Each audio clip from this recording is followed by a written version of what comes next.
오늘 우리에게 주시는 하나님의 말씀은 베드로전서 1장 1절로 7절까지 말씀입니다. 베드로전서 1장 1절로 7절까지 말씀을 제가 봉독해 드리겠습니다.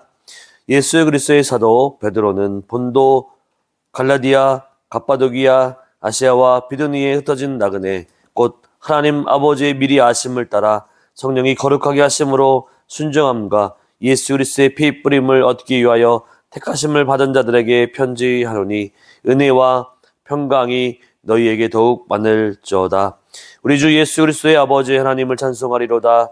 그의 많으신 긍휼대로 예수 그리스도를 죽은 자 가운데서 부활하게 하심으로 말미암아 우리를 거듭나게 하사 산소망이 있게 하시며 썩지 않고 더럽지 않고 쇠하지 아니하는 유업을 잊게 하시나니 곧 너희를 위하여 하늘에 간직하신 것이라. 너희는 말세에 나타내기로 예비하신 구원을 얻기 위하여 믿음으로 말미암아 하나님의 능력으로 보호하심을 받았느니라. 그러므로 너희가 이제 여러 가지 시험으로 말미암아 잠깐 근심하게 되지 않을 수 없으나 오히려 크게 기뻐하는도다. 너희 믿음의 확신함은 물로 연단하여도 없어질 것보다 더 귀하여 예수 그리스도께서 나타나실 때에 칭찬과 영광과 존귀를 얻게 할지니라. 아멘. 오늘은 소망을 가지고 살아가야 할 이유, 소망을 가지고 살아가야 할 이유에 대해서 함께 은혜를 나누기를 원합니다. 여러분, 소망이 있습니까? 네. 요즘은 소망이라고 하는 단어를 들어보기가 힘든 것 같습니다. 이 소망이라고 하는 뜻은 기대라고 하는 뜻을 가지고 있습니다. 기대는 무엇입니까? 무엇인가를 되기를 기대하고 소망하고 품는다라고 하는 것을 의미합니다. 그렇습니다. 믿는 자들은 소망을 품는 자들이죠. 왜냐하면 소망 없는 이 땅을 사모하는 것이 아니라 우리의 본향 하나님의 나라, 하나님의 천국을 소망하며 살아가는 사람들이기 때문입니다. 영원한 것을 사모하며 살아가는 사람들이 그리스도인인 것이죠.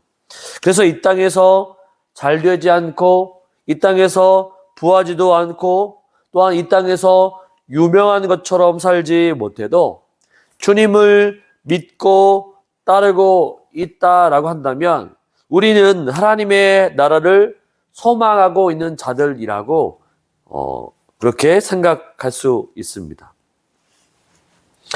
오늘 본문에서도 이 베드로 사도가 여러 곳에 흩어진 나그네들, 이 성도들에게 위로와 격려와 하늘의 소망을 가지고 이 고난을, 역경을, 위험을 이겨나갈 것을 바로 소망하고 권면하기 위해서 이 서신을 쓰게 되었습니다. 이 서신의 배경은 이렇죠. 주 64년에 초대 그리스도인들에게는 바로 잊을 수 없는 해였습니다. AD 64년경 7월 19일에 이 로마에 큰 화재, 대화재 사건이 발생합니다. 이 로마의 큰 도시에 전역에 영향을 줄 만큼 큰 화재였습니다.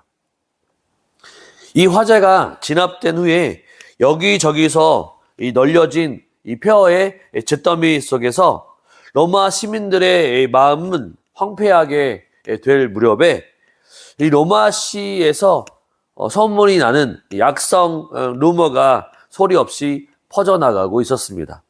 그것은 바로 당시에 이 로마의 황제인 네로라고 하는 사람이 이 술에 취해서 바로 자신의 흥을 돋구기 위해서 방화를 한 것이다라고 하는 루머가 돌기 시작했습니다.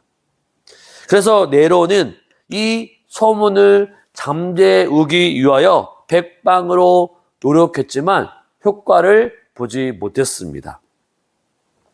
그래서 그 희생양을 찾기 시작하고 이 대화재의 사건을 바로 뒤집어 씌울 수 있는 희생양을 찾는 가운데 바로 이 희생양이 등장한 것이 그리스도인들이었습니다. 곧 이어서 그리스도인들에 대한 체포 영장이 내려지게 되고 여기저기서 피비린내 나는 바로 그러한 처형들이 이어지게 됩니다.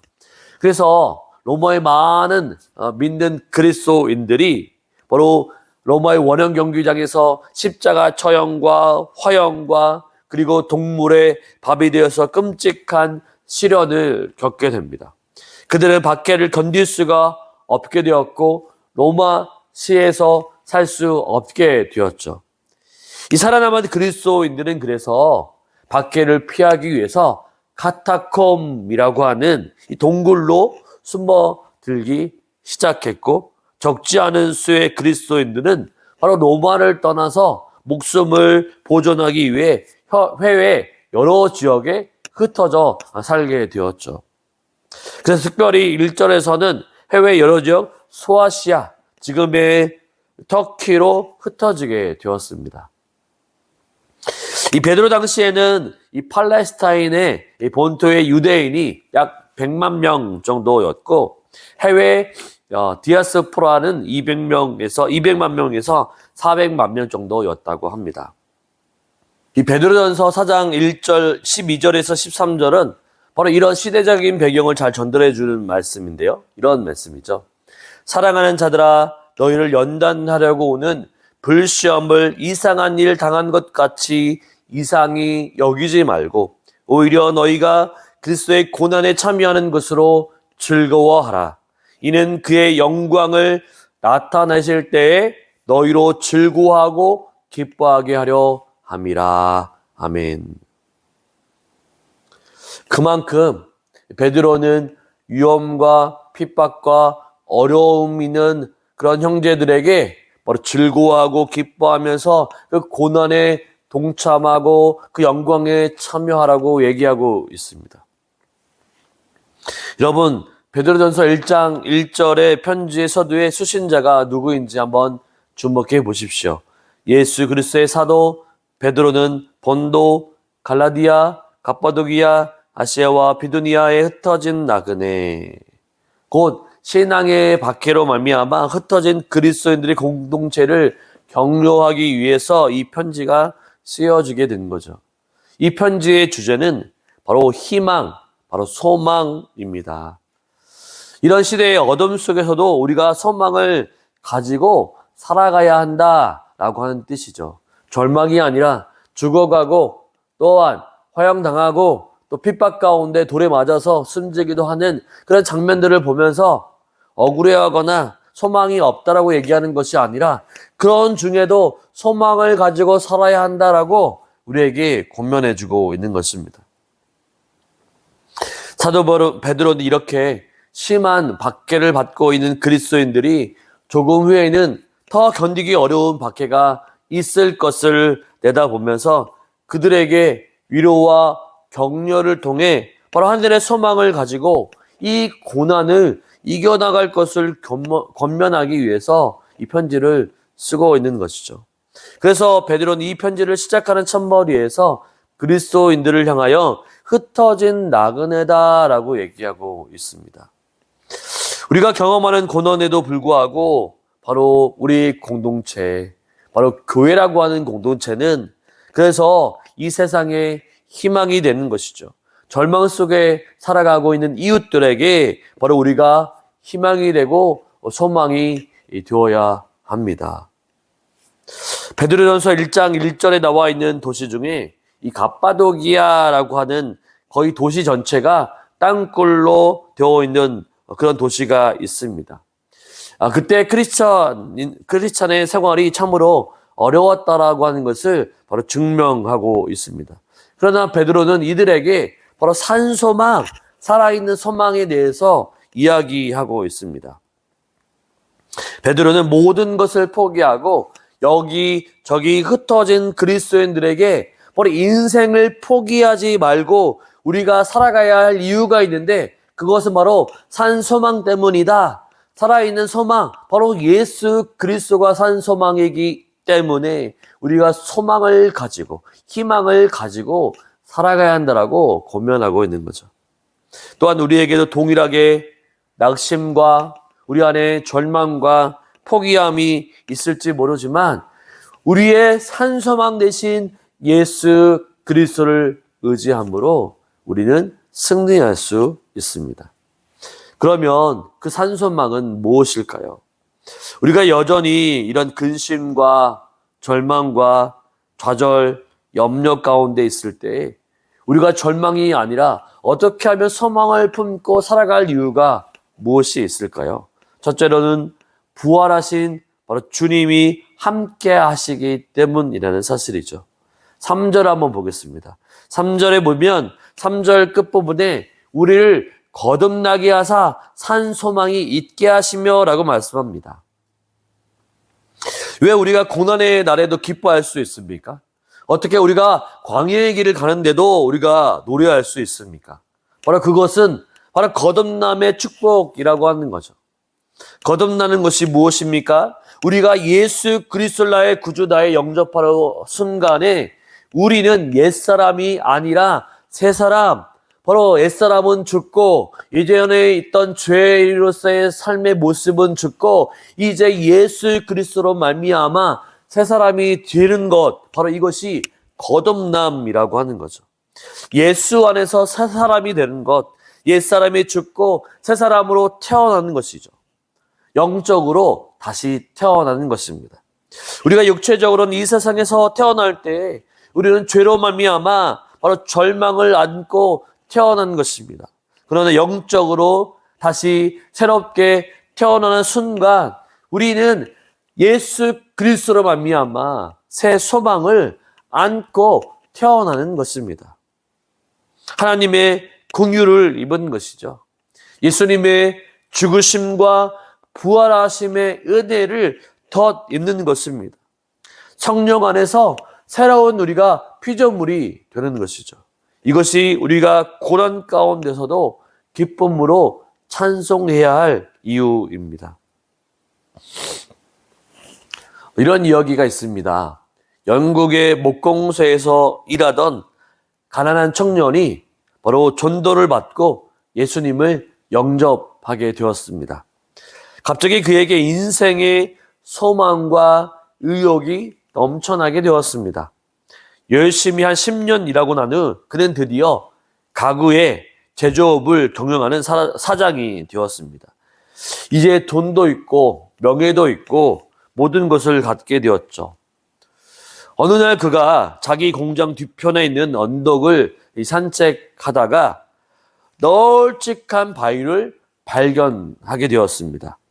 거기에서 이제 그 널찍한 바위를 발견하고 걸터 앉아서 아름다운 이 마을의 절경을 내려다보고 있었습니다. 그런데 갑자기 그는 가슴에 밀려오는 행복감을 느끼면서 그가 이런 작은 행복을 느낄 수 있는 것은 바로 자기가 걸터 앉은 바위가 자신을 편안하게 해주고 있다는 사실을 깨닫게 된 것이죠. 그리고 그 순간 그에게 인생을 떠받쳐주는, 그의 인생을 떠받쳐주는 존재가 바로 누구인가라고 생각했을 때 바로 예수님이었다라고 하는 것을 깨닫게 되었습니다. 다시 말하면 자신의 행복의 근거가 돈도 아니고 명예도 아니고 그럼 무엇이었냐? 부활하신 주님, 살아계셔서 자신을 인도하시는 예수님이셨다라고 하는 것을 분명히 깨닫게 된 것이었죠. 그래서 그는 종이 한 장을 꺼내서 시를 쓰기 시작합니다. 이 시가 찬송가 488장이죠. 이 몸의 소망 무엔가 우리 주 예수뿐일세. 우리 주 예수 밖에는 믿으리 아주 없도다. 굳건한 만석이시니 그 위에 내가 서리라. 그 위에 내가 서리라.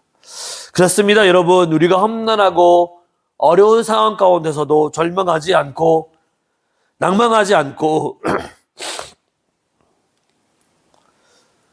그렇습니다, 여러분.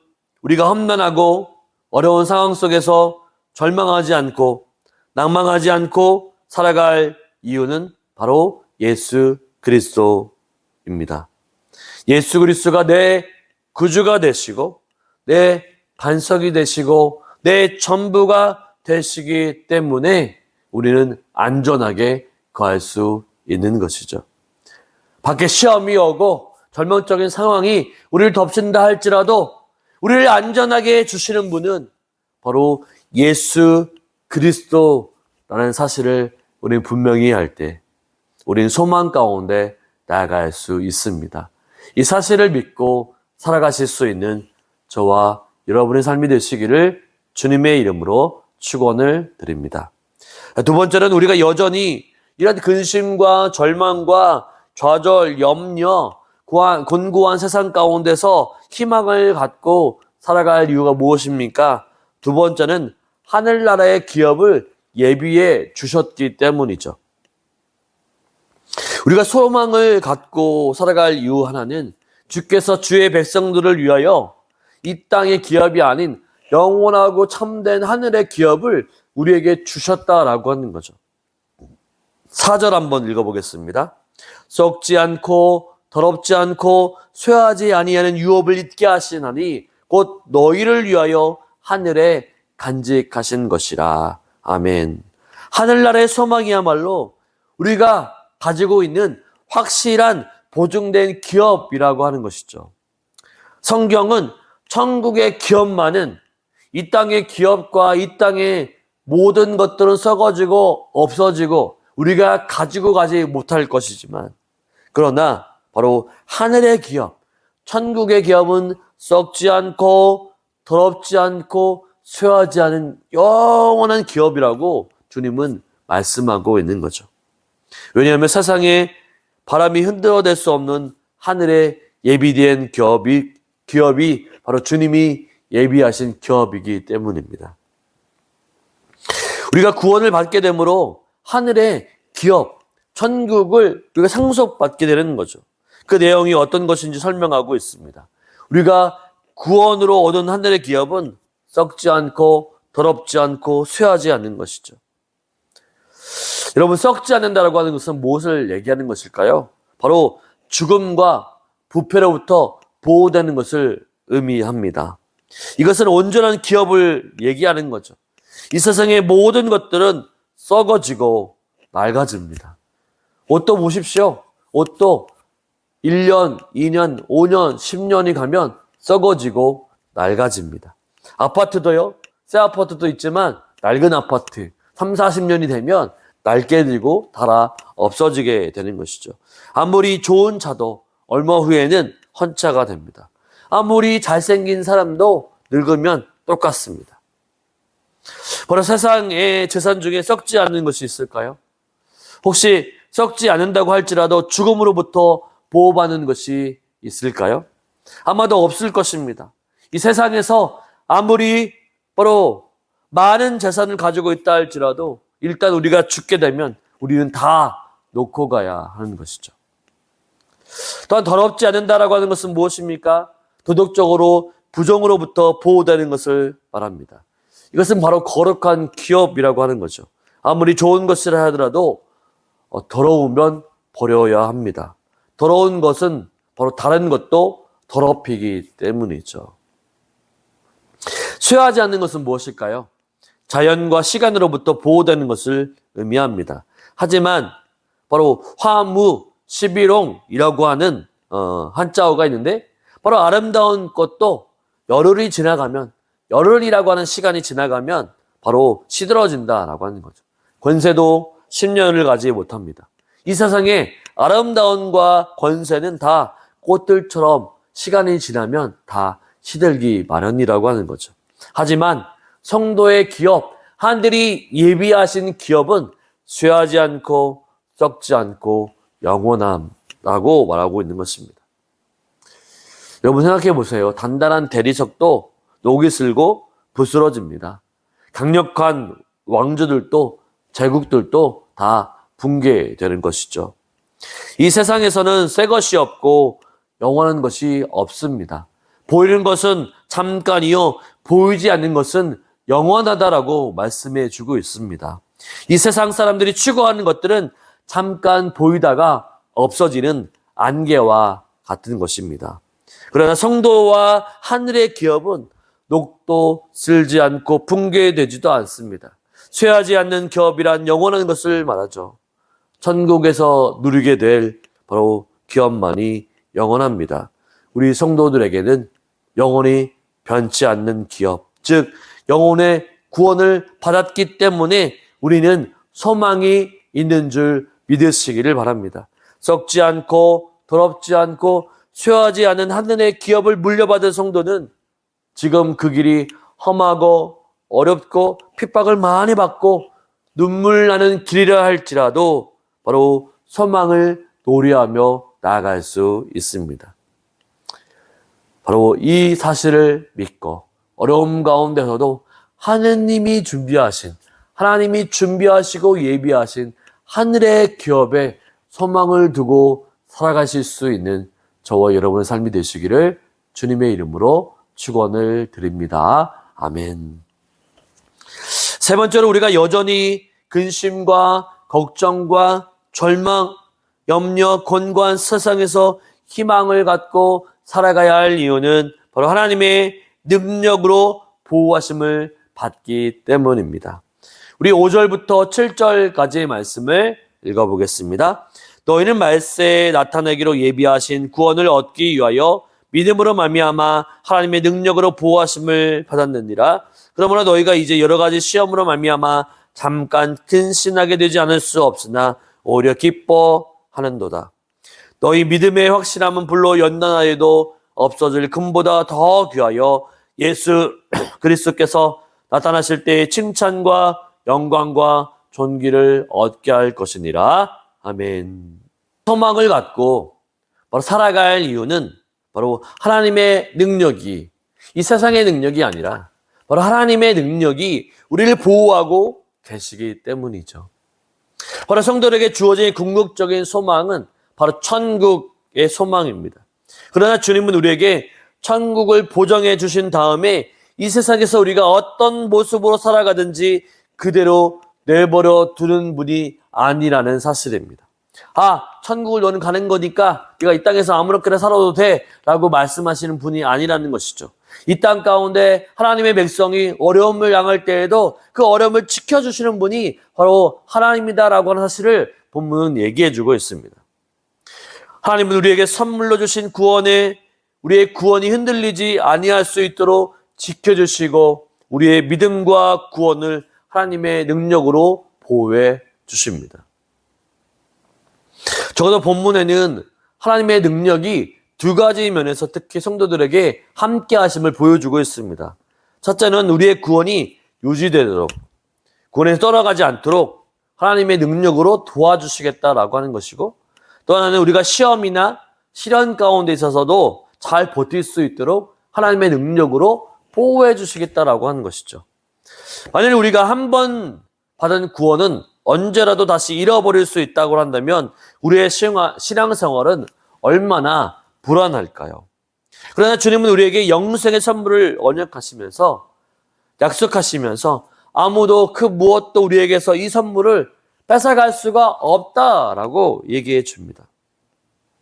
요한복음 10장 28절을 보면 내가 그들에게 영생을 주더니 영원히 바로 멸망하지 아니할 것이요 또 그들을 내 손에서 빼앗을 자가 없느니라 라고 말씀해 주십니다. 본문 5절에 베드로 사도는 너희의 말세에 나타내기로 예비하신 구원을 얻기 위하여 믿음으로 말미암아 하나님의 능력으로 보호하심을 받았느니라 라고 얘기해 줍니다. 바로 하나님이 그 믿음에 대해서 우리가 구원받은 것에 대해서 믿음을 주시고 확신을 갖게 하시고 잃어버리지 아니하도록 지키시고 보호하신다라고 하는 거죠. 이것을 신앙적인 용어로 성도의 견인이다라고 합니다. 하나님이 이끌어 주신다라고 하는 거죠. 5절을 보면 보호하심이라고 하는 단어가 있습니다. 이 보호하심이라고 하는 단어는 보초를 서다라고 하는 뜻이 있습니다. 즉 보초를 세워서 하나님의 백성들을 하나님의 방법으로 언제나 지켜주신다라는 말씀이죠. 이는 마지막 순간까지 우리를 구원하시고 바로 믿음을 가진 사람들을 능력으로부터 보호하신다라고 하는 말씀이죠.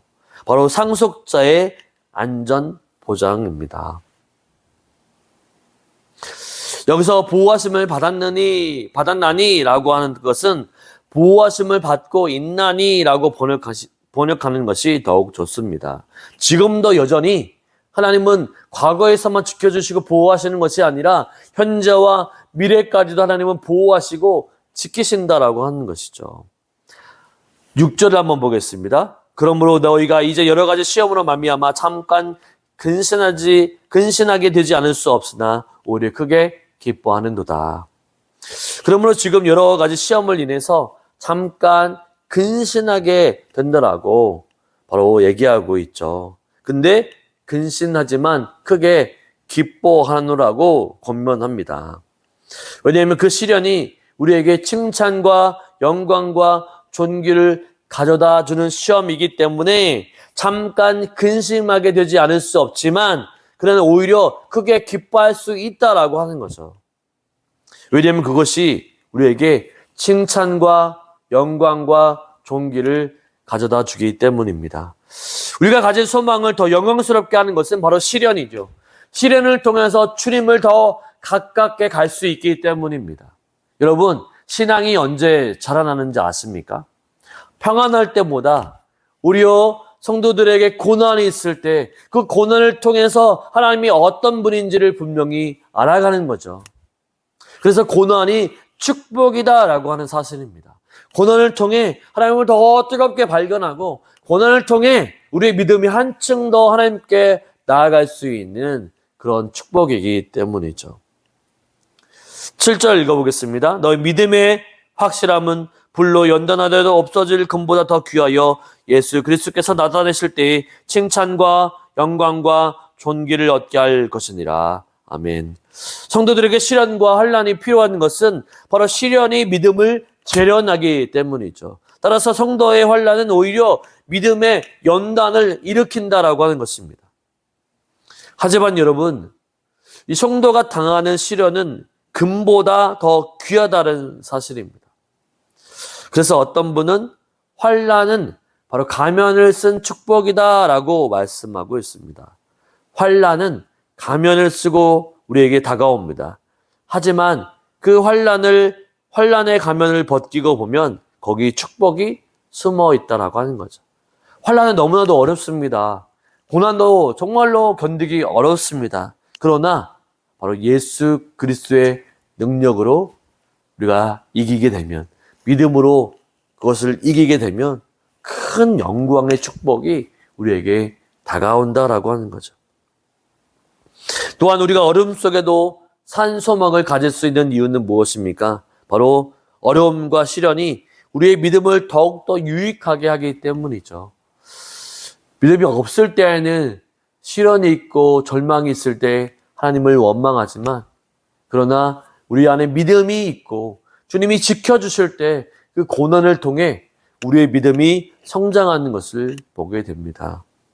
여러분 어떻습니까? 우리는 현재 우리가 당하는 시련을 보고 실망하고 낭망할 때가 있습니다. 우리 교회에서도 그렇죠. 열매들이 없을 때 실망하고 낙담할 수 있습니다. 하지만 우리의 시련은 하나님이 준비하신 상급이라고 하는 완성된 작품을 향해서 가는 과정이라고 말할 수 있습니다. 완성된 작품을 향해 나아가는 과정 가운데에는 괴로움도 있고요, 고난도 분명히 있을 것입니다. 하지만 점점 더 아름다워질 것입니다. 점점 더 연단되어 갈 것입니다. 아름다운 작품을 향해 점점 더 아름답게 더 풍성하게 그려지게 될 것입니다. 그러나 지금 잠깐 어렵고 힘들다 할지라도 포기하지 마시기 바랍니다. 우리가 하나하나 어려움을 이겨낼 때마다 더 우리가 하나님의 작품 가운데, 그림 가운데 더 아름다운 것을 그려넣을 수 있기 때문이죠. 우리가 절망과 시련, 환난 가운데서 살아갈 이유는 바로 우리가 우리 안에 있는 예수 그리스도가 우리의 산 소망이요 살아갈 이유가 되시기 때문입니다. 눈물 나는 광야길이라도 우리가 기쁨으로 노래하시기 바랍니다. 우리는 주 안에서 거듭난 백성이기 때문이죠. 하나님 나라가 또한 부활하신 주님이 내 안에 함께 하시기 때문에 영원하고 변하지 않고 쇠하지 않는 우리 주님이 우리와 함께 하시기 때문에 우리의 눈물과 고통을 잘 아시는 주님이시기 때문에 주님이 함께 하심으로 바로 절망이 아니라 소망을 노래하며 희망을 노래하며 나아갈 수 있는 저와 여러분의 삶이 되시기를 주님의 이름으로 축원을 드립니다. 아멘.